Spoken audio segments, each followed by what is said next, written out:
As we all know, it all starts up front in the NFL. We're going to check in on two separate lists of offensive line rankings in the NFL. Which teams put together the best and worst offensive lines in the NFL heading into the 2022 season, and the guys they're blocking for, maybe some running backs on the move. We've got a retirement of James White as well. Let's check in on the late camp running back market as well. Coming up on today's Peacock and Williamson. You're listening to the Peacock and Williamson NFL Show, your daily podcast on the National Football League, powered by the Locked On Podcast Network. Your team every day.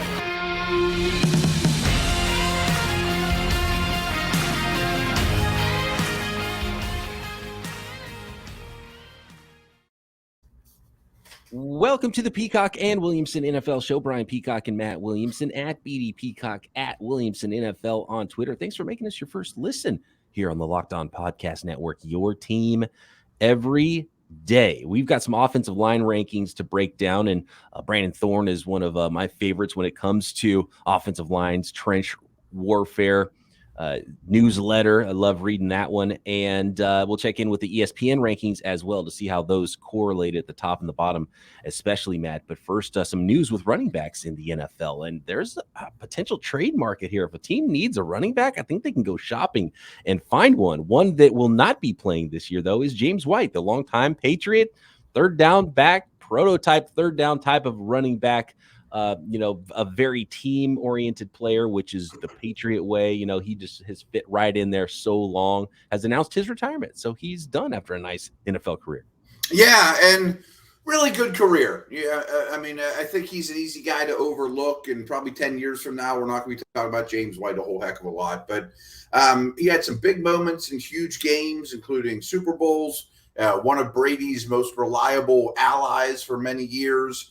And, he was a full-time running back at Wisconsin he was a good receiver, obviously, coming out of school, but Wisconsin's not known for throwing to backs. And he kind of transformed, his way of staying in the league by becoming a great receiving back.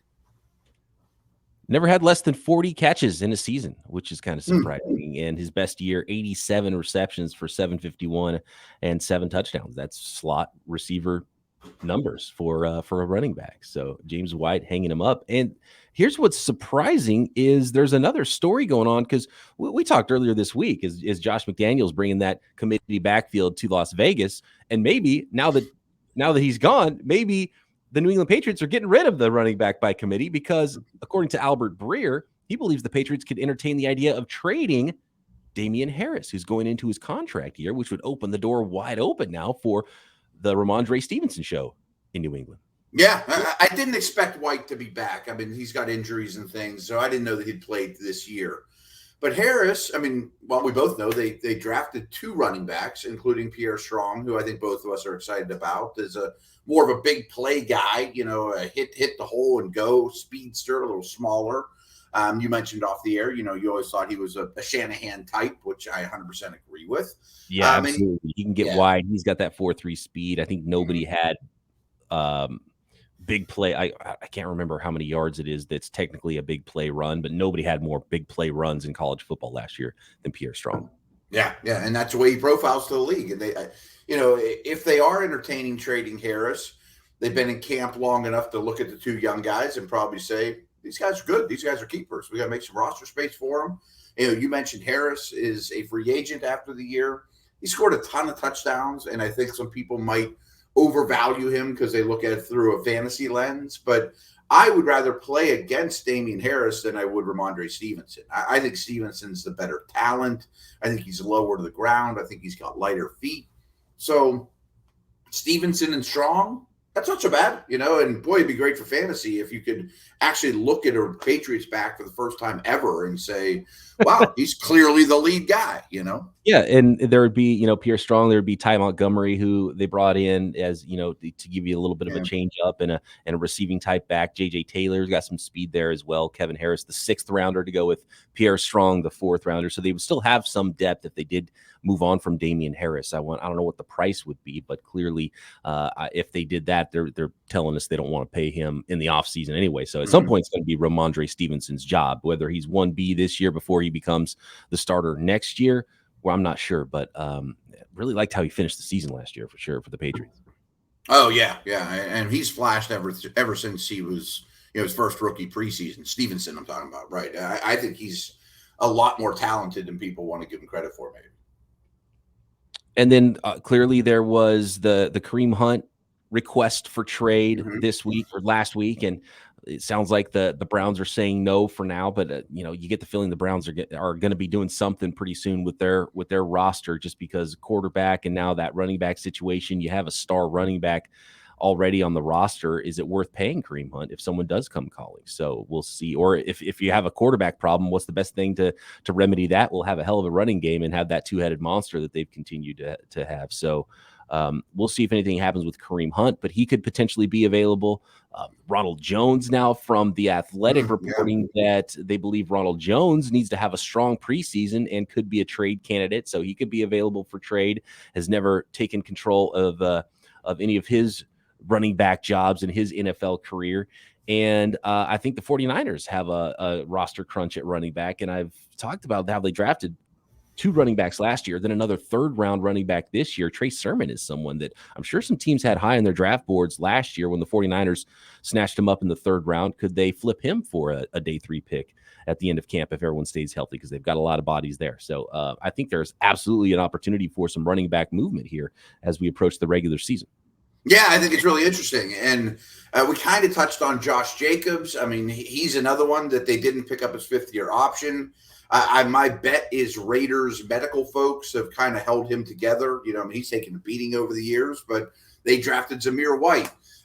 Your Niners drafted Tyrion Davis-Price. The Browns drafted a back as well and also have Dearness Johnson. So all of a sudden, Hunt, Jacobs, maybe even who's the big back in Buffalo? I can't remember the younger guy.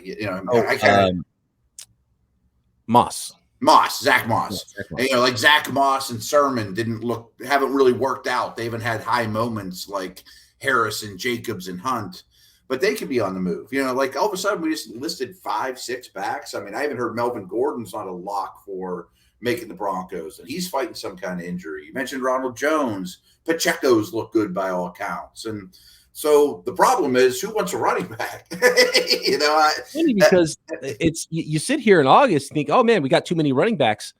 All of a sudden, week 3, oh no, we don't have any running backs because they're all hurt. So exactly. It's not a bad thing to have too many running backs going into the season. Exactly. And I think some teams, unfortunately, will have a guy go down in the next couple of weeks or the next month or two, and then they'll call these 4 or 5 teams and see what the best deal is possibly, or one of those 4 or 5 teams loses their starter and then we're in trouble. But I can't see like Atlanta or Houston, a bottom dweller saying we're going to give up a pick for Kareem Hunt or Josh Jacobs right now and just run them in the ground and then not really be part of the future.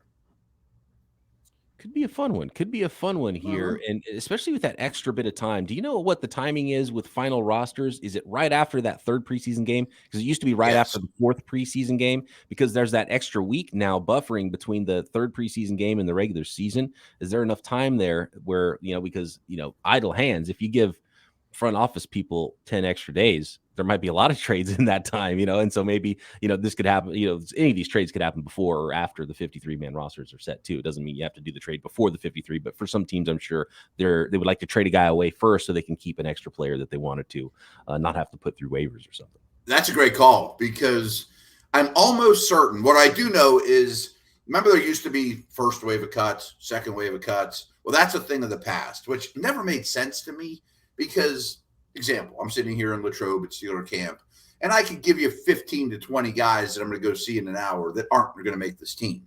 So why not cut them now and let the linebacker coach, running back coach, tight end coach deal with the players he might actually be coaching? You know what I mean? As opposed to the try-hard guys trying to make a last-ditch effort to get the coach's attention. Anyway, and plus those guys might hook on somewhere else. I mean, at least, it adds the free agent pool, or they end up in the CFL or whatever. But I'm almost certain Labor Day weekend when the games end. Oh, no, it's not Labor Day weekend this year.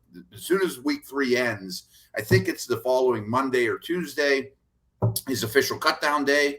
And you're probably right. I mean, all that extra time, like if I'm the 53rd guy on my team, I would not feel safe until I dressed for week 1 because a lot of guys are going to get cut. You're going to be the first cut. Like, I made the team. Let's have a party.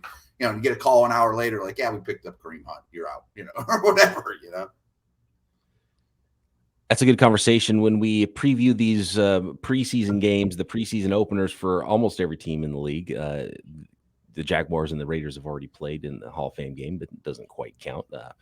We'll talk about that because I'm interested to hear how the Steelers are planning to do it because there's, I think, more room for teams to figure out how this 3 preseason game schedule should go, when to play starters, when to not, who to rest, because they used to all have it down. In the 4th preseason game, all of the scrubs played, right? And you're fighting for the final spot on the roster, and the starters tune-up was game 3, but now you have less games. So how's that going to work? And so got some insight there. We'll get into some of that stuff tomorrow, but I want to get into this offensive line stuff. Who have the best and worst offensive lines in the NFL? It's pretty darn important. We'll get to that next. But first, I want to let the folks out there know about the newest flavors at Built.com. Built Bar is the protein bar that tastes like a candy bar. Delicious, indulgent bars that taste delicious, high in protein, but low in calorie and low in sugar. Pina Colada, the latest flavor at Built.com to go with the cookie dough chunk puffs, which are fantastic, light and chewy texture, real cookie dough chunks. And of course, they're covered in 100% real chocolate. And there is the peanut butter lovers bundle, which is what I'm all about. The traditional peanut butter flavor and the peanut butter brownie flavor of Built. And again, all of them covered in 100% real chocolate, all of them high in protein, low in calorie, and low in sugar. All the joys of eating a fantastic treat, but it's healthy for you. You feel good about reaching for Built bars rather than some other terrible for you snacks. So don't even tempt yourself. Get rid of all those bad for you snacks and all of your secret hiding places and replace them with Built bars to keep you powered through the rest of your day with all of that protein. All you got to do is go to Built.com and you can get 15% off with our promo code. That is promo code LOCKED15 for 15% off of your order. Again, that is promo code LOCKED15 for 15% off at Built.com. All right, Matt. Just a big shout out to Brandon Thorne, who does fantastic work when it comes to offensive and defensive linemen and the work in the trenches, trench warfare. Brandon Thorne, check out him on Twitter. Check out all of his work. I believe he does some work with Evan Silva's crew over there at Establish the Run. Yeah, Establish the Run, right? We do a lot of fantasy stuff as well, and it's pretty important for your fantasy leagues to know which backs are running behind the best offensive line. So I want to start with just the top and bottom tiers as Brandon Thorne has them ranked. Then we'll go to the ESPN side and sort of cross-check that. And when it comes to tier 1 offensive lines in the NFL, there is only 2 of them, and it is number 1, the Philadelphia Eagles, and number 2, the Kansas City Chiefs. I 100% agree. I want to preface just a couple things just because we don't talk a ton of O-line here. It's not as flashy, of course. And I will say Brandon, to me, is the media O-line guru. That's all he does, and is line play, defensive, and especially offensive. I urge everyone to look into his service. It's wonderful. He sends you an email once a week or so during the season, plus all throughout the offseason, draft stuff as well. So his is just based off of tape and study, where ESPN put out a list, and I'll be honest, I don't like their list as much as I like Brandon. So if you could go compare these two, I mean, you're on your own on that, but theirs is a little more analytically based because Seth Walder compiled this one. He's their head of analytics, from what I understand, and they did things like, your win pass block win rate, run block win rate from last year, which are great tools, and they predict them. So again, this is more analytically based on the ESPN side. And the last thing I want to throw you before we really start digging into the individual teams, more and more, I believe that if I were building an offensive line, in the NFL right now, and I had $100 to build my offensive line, I would try to get 20, 20, 20, 20, 20. You know what I mean? Like, I don't need Walter Jones and then my right guard is me and you. You know what I mean? Like, I just don't want a hole. Yeah, you're explaining the San Francisco 49ers offensive line right now. I'm a little bit worried about the interior. I bet, right. Left tackle in the game in Trent Williams at left tackle, and they ended up with a sort of a middle of the road ranking. And some of those young players could develop. They could have a great line, but then you could have some problems blocking for a young quarterback as well, which is not great. So that's one of the big storylines, especially something to watch in the preseason as far as the 49ers go.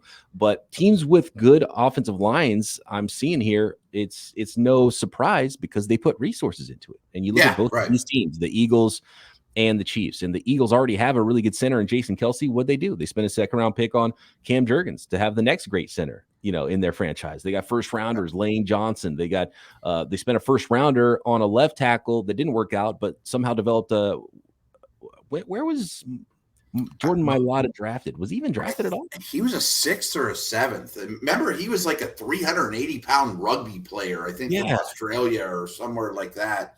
I mean, he was – a gift from the gods. I mean, I really think that he's one of the best left tackles in the league, and he's still learning. I mean, he's a remarkable athlete. He's kind of like the Haloti Ngata of left tackles. And so we've seen some teams try to do that and go the rugby route and draft high-level athletes and try to develop them, and it hasn't worked out a lot, but this was a home run by the Eagles here with Jordan Mailata at left tackle, Landon Dickerson, a high draft pick at left guard. You got Kelce at center, backing him up the second rounder this year, Cam Jurgens.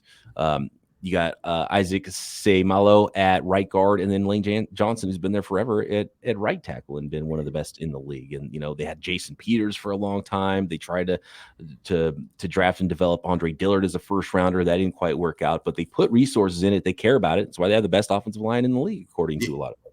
And Brooks is the other one. They had the guard for a lot of years. Yes. He was the highest paid guard in the league, and then injuries derailed his career. So even when bad things happen to them, like Brooks getting, not lasting there as long, or Dillard missing in the first round, they just attack it.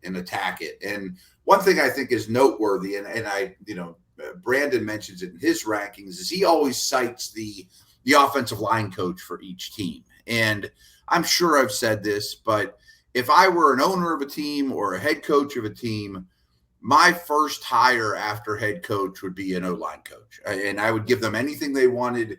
Like, I mean, it always brings it back to Steelers. But when Munchak was here versus the guys since then, night and day. Give me a great O-line coach, and I'll pay him anything he wants. It's funny you bring up the Steelers. More on them in just a second. Yeah. But yeah, and you hear those names. You hear Howard Mudd forever was like the offensive line coach. Mike Munchak. There's those guys you hear about them, and they coach in the league forever because they're invaluable. Invaluable, right? I mean, again, I don't mean to talk all Steelers because their line's a mess right now. But Munchak used to take undrafted free agents like B.J. Finney and Chris Hubbard and Alejandro Villanueva and Ramon Foster and routinely turn them into NFL starters. I mean, that's like the best gift you could ever give a franchise. You don't even have to draft O-linemen. Just give me a bunch of bums off the street and I'll turn them into starters. Like, that's remarkable. The Chiefs are an interesting one. Speaking of resources, because they're trying to figure out how many dollars to throw at their left tackle in Orlando Brown, who's they dropped the franchise tag on this year. They paid big money in free agency for left guard Joe Thuney from the Patriots. They hit a home run with their center, Creed Humphrey. For some reason, teams didn't want to draft a left-handed center, which I don't know if that makes a difference at all, but Patrick Mahomes seems to not care about it, and they ended up with maybe the best center in the league all of a sudden out of nowhere for the Chiefs. Trey Smith at right guard. Andrew Wiley is probably the only one that's not necessarily a household name or going to be a household name as far as offensive linemen go. No offensive linemen are really household names, but sure. It's a really good group. There's a weak lot of money on them, and they all play at a high level. So I look at like the Bears, and the reason I bring up the Bears is I think they have one of the worst O-lines in the league, but they also have the most cap space in the league after the season and probably some high picks. So if by chance they decide to totally rebuild an offensive line, the Chiefs are proof that you can, use a first-round pick and move down a little, add Orlando Brown. Make Thuney a high-priced guard, use a second-round pick on a center, which any year you're going to find a good center in the second round. It might not be Creed Humphrey, one of the best in the league. And then they hit a home run, too, in the 5th or 6th round with Trey Smith. And hopefully his medical stuff doesn't shorten his career. He would have been a second or third-round pick, too. But they have some other options there as well. So if your line's a disaster and you have some resources, the Chiefs show the world, hey, if you try hard enough, you can rebuild it pretty quick. You can do it really quick. You can fix 4 out of 5 of your spots in one afternoon. Right. One full swoop, boom, done. Yeah. It's funny that you've mentioned the Steelers and the Bears now, because let's go to the bottom of it. And you got to check. Okay. I'm not gonna spoil tiers 2 through 5 on Brandon Thorne's list. You're gonna have to find him on Twitter at Brandon Thorne NFL. Find his trench warfare and find that work for yourself. But I do want to talk about the bottom of the list, because number 32, the worst offensive line in the league, according to Brandon, is your Pittsburgh Steelers, and 31. The only 2 teams in the bottom tier are the Bears and the Steelers at 31 and 32. Yeah, and the Bears are even talking about Tevin Jenkins being on the trade block. He hasn't worked out. That was a first-round pick not long ago. The Bears at least added Michael Schofield and Riley Reif, and I know those guys aren't exactly, John Hanna and Walter Jones, but they've been around the league and they've started games. I mean, I used to look at the Bears O-line and be like, man, I hardly know some of these guys. They're counting on 5th-round picks and Cody Whitehair and a bunch of people I barely know. So I still think they are a bottom-tier line. The Steelers is very questionable too. I think their guard play will be fine.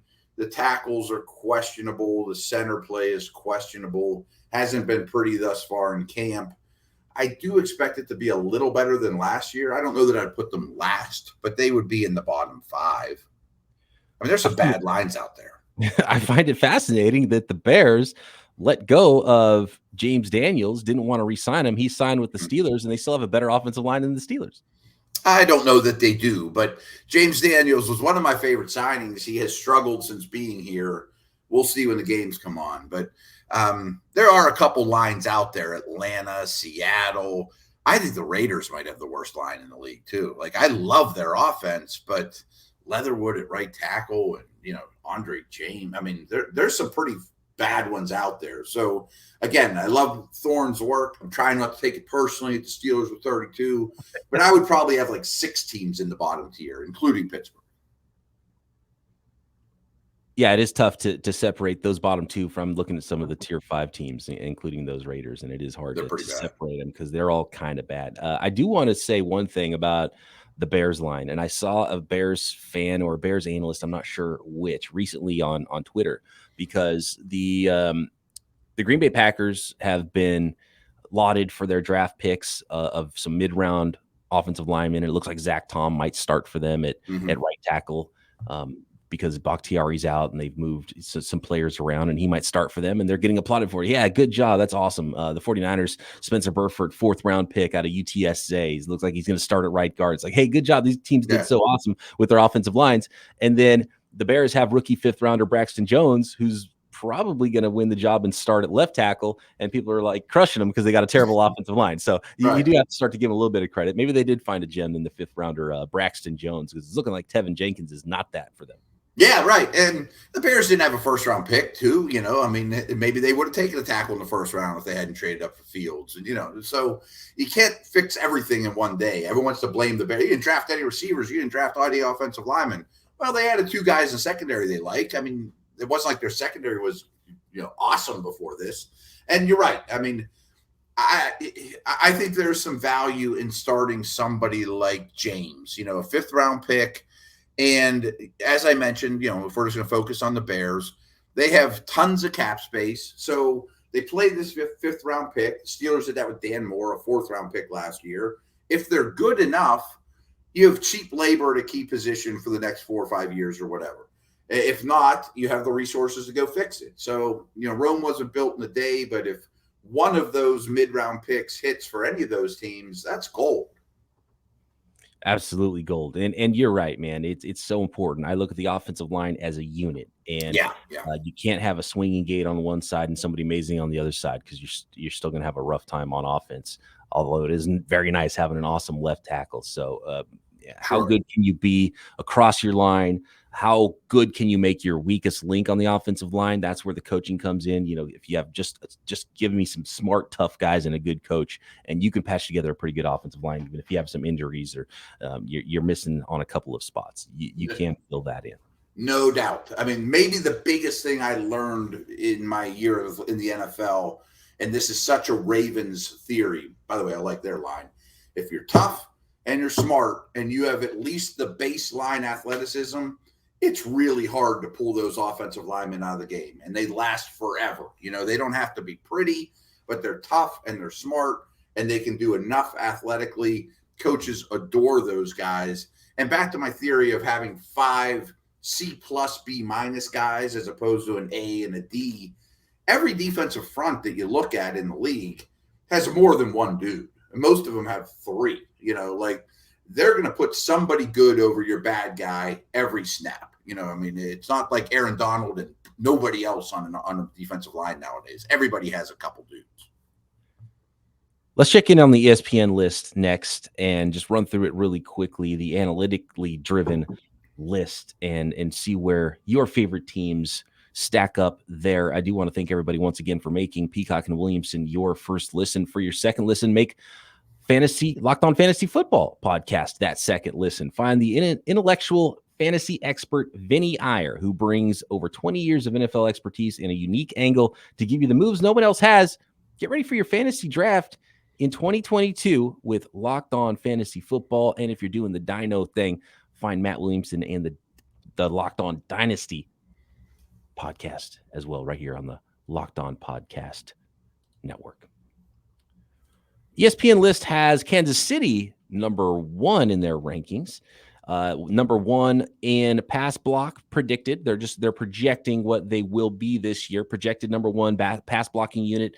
Projected number 5 run blocking unit is the Kansas City Chiefs. They've got the Eagles, who are number 1 for Thorne at number 3, the 7th best pass blocking unit and the 3rd best run blocking unit. But they got the Green Bay Packers in there in between at number 2 with the 4th best pass blocking unit and the 2nd best run block unit. But that's projecting David Bakhtiari back, and I'm not sure if that's going to happen for him this year. And Elton Jenkins, by the way, has also got some injuries, so it's a good thing they had drafted well on the offensive line to plug some of those holes in the meantime, or maybe long term.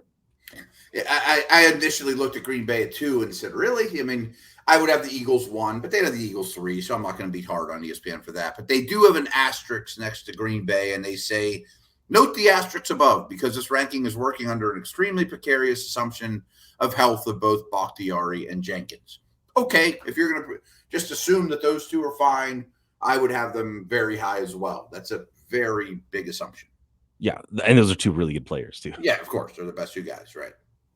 Elton Jenkins is an interesting player. He could literally start at 5 offensive line positions for just how valuable is that? That's amazing. Yeah. I would love to see a guy like that hit free agency, which he could. And how much would people spend on him? It's somebody that every team in the league would have interest in. And ironically, Zach Tom might be the one starting in his place. And he's kind of that same prospect where he was, you don't see center tackle flexibility very often. No, he was a tackle at Wake, but he's only 6'4", and he doesn't have extremely long arms. But he's not a masher as like a pure guard, but he's smart, so maybe he's a center. Probably in Green Bay, he'll do all the above. They just have a great track record of heart, cultivating those guys. All right, we'll run through these quick. Stop me if you want to talk about one of these lines. Number 4 is the Denver Broncos. You mentioned before you like the Ravens line. They've got them ranked 5th at ESPN with the 6th best pass blocking unit and the 8th best run blocking unit. Arizona Cardinals coming in at number 6. Washington too high for me. Too high for the Cardinals? I might just throw in a sentence here and there as we go through them. I think that's too high for me on Arizona. I'm not buying I like it. By the way, going back to the Ravens, have we heard what's going on with Ronnie Stanley? Everything great there with the No, I don't know that everything's great. I think he's one of the most pivotal players in the league. If people don't know the Ronnie Stanley story, he's a great player. They signed him to a huge contract. The next day against the Steelers, or the next week against Steelers, rips up his ankle and has really never played since or never been close to the same. That was a long time ago. And I think he's one of the most pivotal players in the league that no one's talking about. I'm looking at it right now. He has not returned yet, but apparently in the last day or so, he had an Instagram post where he hinted at his potential return very soon. So I'm sure. Well, hopefully he's the same, because he's not going to be worth the money if he isn't. And, right. So that's a little hairy. It's a big. And I think Linderbaum's banged up too. Yeah, Linderbaum did suffer a training camp injury. I'm not sure exactly how severe that one is, but yeah. So that's a volatile the Packers and the Ravens, definitely volatile offensive lines as far as these rankings go. Back to number 7 was the Washington Commanders, which feels a little high looking at their list. They've got Andrew Norwell, who's, big money free agent, Charles Leno, Trey Turner, who's bounced around to a few teams now, Chase Roulier, Cornelius Lucas. That doesn't sound like a top 10 offensive line to me. They're ranked number 1 as a run blocking unit, middle of the road as a pass blocking unit, though. So, yeah. One note on them is I would have them a little lower, and I would certainly have them behind the Browns, who are 8 on this list. But Brandon notes that Norwell and Turner, their projected guards, had their most success with this line coach, who was Carolina's line coach when those two were doing really well. So that's kind of interesting. Yeah, it's a good little insight, Very interesting. The Cleveland Browns, I would thought would have been a lot higher here. They're the projected number 2 pass blocking unit, but all the way down at the 21st ranked run blocking unit, which is odd. So Jedrick Wills, Joel Bitonio, Nick Harris, Wyatt Teller, Jack Conklin. That sounds like a better line than Washington, no matter who the O-line coach is, but maybe 100%. I mean, I know Tretter's not there, but they're high on Harris, who they've groomed for that job. That didn't pass the sniff test for me. That's a second best pass blocking team, but the 21st best run blocking team. Have you seen the holes that Chubb's been running through? And, they haven't had a problem running the ball. No. I don't understand that one. That doesn't pass the sniff test for me. J.C. Tretter, by the way, still a free agent, hasn't signed, but I know he's been very vocal about off-season workouts, and I think he doesn't want to be in a training camp and put extra stress on his body because he's the type of guy that doesn't practice a lot during the week, but hasn't missed a game somehow. So we'll see if somebody ends up signing him late in camp. But there's still a starting caliber center out there on the market with J.C. Tretter. We'll see what happens there. Yeah, that's all about medical, I assume. Right. Here's another one that I think most people, when you think of offensive lines, they would say, "Oh, Indianapolis Colts probably have to have at least a top 5, top 3 offensive line in the NFL." But they're down here at number 9 here, 8th ranked pass blocking unit, 12th ranked run blocking unit, even with the best guard in the league in Quentin Nelson. They're looking for a left tackle. That's either going to be Pryor or Raymond, the rookie. So there's a little bit of uncertainty there. And the one guard spot, Danny Pinter, is fine, not great. So I think maybe this line's going backwards a little, but they would be right around 9-ish for me too. I don't have a problem with that. Sneaky good offensive line with the New England Patriots. We talked about who might be running behind that offensive line, but you've got Trent Brown back now. He's going to be at left tackle with Isaiah Wynn had flipped over to the right side. Cole Strange, the first-round pick at left guard. David Andrews at center. Mike Onwenu at right guard. That's pretty solid. Very solid. And I think that might be their best position group on the whole team. I think clearly it is, even losing Shaq Mason. But it's funny because this is the exact thing you're talking about, where you spend 20% on each position kind of thing. Mm-hmm. Right? Yeah, they're all good. It's not like one star guy. You do have a first rounder there, but you're not paying a first rounder as much as you might have been paying Joe Thuney, right? If you kept him in free agency. So interesting way to build the line, and it's the way I would like to go about doing it if I was doing it. So we've crushed the Patriots in their roster building, but good job on the offensive line. Yeah, and if you would have killed him for Cole Strange, fine. But they traded down and took him at the end of round 1. If that would have been the 33rd pick in the draft and not officially a first rounder, nobody would have had a problem with it. Exactly. He'll be fine. He's going to be a good player. So here's the big one we're seeing between Brandon Thorne's list and the ESPN list. Chicago Bears all the way up at number 11. I think this list loses a little bit of credibility with that. I mean, there's not really even a good player on the line. They were bad last year. Are they so much better now with Schofield and Reif, who I mentioned earlier? I just don't understand this ranking at all. Apparently, the analytics love Larry Borum, who's the right tackle. Last year posted a 90% pass block win rate in 10 games, 21st among offensive tackles in the league. And Lucas Patrick, the center, should be an asset in the ground game, they say, after ranking 3rd in run block win rate among centers last season with the Packers. So there you go. Maybe a sneaky better offensive line than people expect in Chicago. I'm not so sure. Yeah, I'm not either. But hey, if Patrick, Borum, and Jones, the 5th-round pick that you mentioned earlier, are all C+, B-, the Bears are in nice shape. That'd be great for them. A few more highlights here from the ESPN list. Number 12, Los Angeles Rams, the reigning Super Bowl champions, lost big Andrew Whitworth at left tackle. They got Joe Noteboom over there this year. Going down the list a little bit, Carolina Panthers with their rookie left tackle Ekwonu, who isn't guaranteed to win the job. I think he will, but they're holding off on the crowning of him as the left tackle just yet in Carolina, according to reports. You've got the Tampa Bay Buccaneers. Real quick on Carolina, I think they're the most improved line in the league.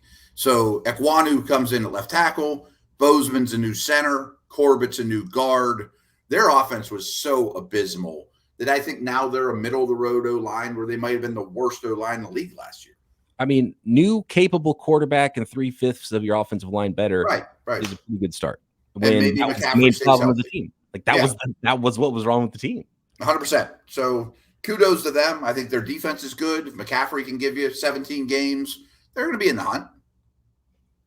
Sneaky sleeper team. Nobody's high on the Panthers, but maybe they should be a little higher on the Panthers this year. Agreed. Tampa Bay Buccaneers, they lost their center, Ryan Jensen. They got Robert Hainsey in there, but they did replace the right guard with Shaq Mason, Wirfs, Donovan Smith, Luke Goedeke, the rookie, might be able to jump in there at left guard. So a lot of changes. Key being strong up the middle, a lot of changes, and still a pretty decent offensive line for ranking all the way down at 15. And Wirfs is just an utter superstar. And I don't quite understand the Shaq Mason, how they got him as cheap as they did. I'm sure they'll be just fine. They'll make Goedeke and Hainsey work. But a lot of change. You don't want a lot of change in front of Tom Brady. Mention the Niners. They're middle of the road here, 16. They got a star left tackle and some question marks and some development to do with the rest of their line. The Buffalo Bills coming in at 17. Cincinnati Bengals 18, Dallas Cowboys 19, which is one of the lower rankings they've had in a while. Still have Zach Martin and Tyrone Smith at the back nine of their career. Tyler Smith plugs in there. Tyler Biotish, Terrence Steele at right tackle. Not terrible. I mean, these teams I don't think are bad shape in this range. If Tyron Smith and Zach Martin continue to hold up and still play like the Hall of Famers I think they are, and Tyler Smith doesn't have a holding penalty every other time, I think they'll be just fine. But there's not a lot of depth there, It's all about the first rounders in New York with the Giants. They're at 20 here. Andrew Thomas really came on at left tackle last year in their first rounder this year. Evan Neal at right tackle. New Orleans Saints plugging in a new left tackle, Trevor Penning, to go with what's been a pretty darn good offensive line there. And so if that can, that's a line that could be a lot better than their 21 ranking depending on what happens with their rookie at left tackle. Minnesota Vikings at 22. Real quick on the Saints. I think the Saints should be much higher already. I don't love Trevor Penning, but we just lauded the Eagles for using all kinds of early picks on offensive linemen. The Saints did that all during Drew Brees' career. All these guys are early picks. Penning, Pete, McCoy, Ruiz, Ramczyk. I know they lost Armstead, but they really put resources into their offensive line. Yeah, Penning really likes to tussle and tug and maybe play after the whistle. Let's hope he's not gaining a lot of penalty flags there because that would be rough on him. Cesar Ruiz, I thought was going to be a great player. He's kind of been good, but not great for them at right guard, but McCoy's good at center, Ramczyk obviously, and Andrews Pete. So still a solid offensive line there. Christian Darisaw, his development is huge for the Minnesota Vikings. They're at 22. 23 is way too low, by the way. Yeah, Los Angeles Chargers. They plug in first-rounder Zion Johnson, who I love. They've already got Rashawn Slater, who was awesome last year at left tackle as a rookie. Corey Linsley, big money center free agent. I've got they could potentially have 3 stars there on their offensive line. They got Matt Feller at left tackle, and Storm Norton looks like the starter at right tackle. I still That's like the question. This. Yeah, I still like this better than most. I like this a lot, but this one kind of goes against my theory of 20%, 20%, 20%. They have one hole and it's right tackle. But if I have one hole and it's right tackle, I can help that guy almost every snap. You know what I mean? If it's just one spot and my other guys I trust to no end, you can scheme around that pretty well. New York Jets, Mekhi Becton now gone for the year. They spent money on Laken Tomlinson, Elijah Vera Tucker, a high draft pick, George Fant, Connor McGovern. This line could go a lot of directions, and it worries me a little bit, but they should be good at guard no matter what. Yeah, their guards look great. We'll see at the tackles.